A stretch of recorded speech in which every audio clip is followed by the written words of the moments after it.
we just came up short, and it's always tough when you're so close.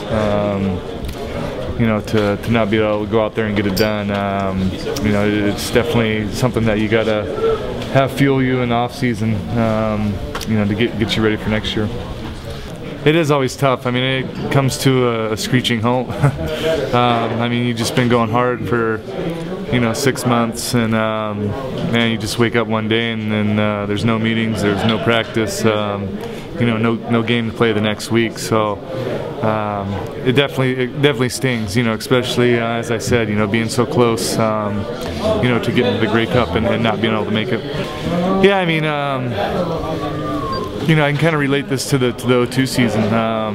We made it to the Grey Cup that year and ended up losing, and it was a tough loss for us. And I just remember using that as some fuel in the off season, to get back and get ready and try and get better for next year. And I think that's what we gotta do. We gotta say, yeah, it was a good season, but we gotta come back a little bit more hungry next year. So definitely, Kavis did a great job of bringing us all together.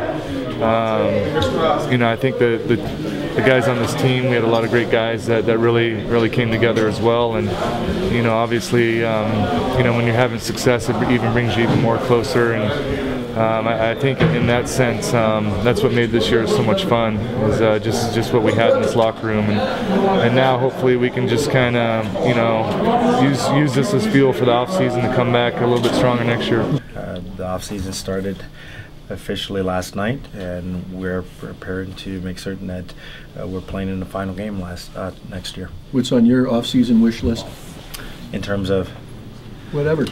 To be quite honest, last night just started thinking about the things we needed to do to get over the hump and to be a Grey Cup contender.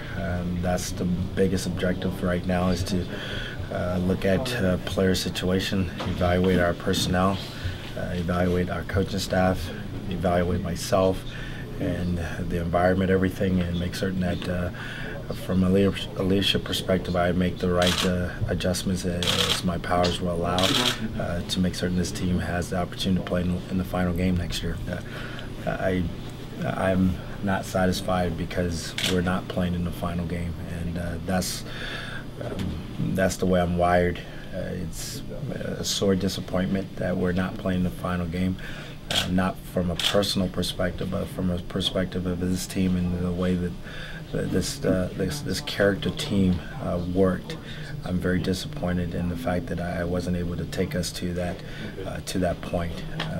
I'm happy that the guys have restored some of the luster on the tradition that we call the Edmonton Eskimos, and hope that we can continue to build this in the near future. It is a situation where I think there are a lot of lessons, like I said to the guys this morning, there are a lot of lessons to be learned in adverse situations. We came up short. We're a game short of where we wanted to be, and that's a very painful situation. But at the same time, we can either go backwards or we can go forward, and I think the character of this team really shown this entire year. I really feel that during this offseason, that will be a part of the fuel that allows them to work a little bit harder, prepare a little bit better, and be a little bit more prepared next year to make that run.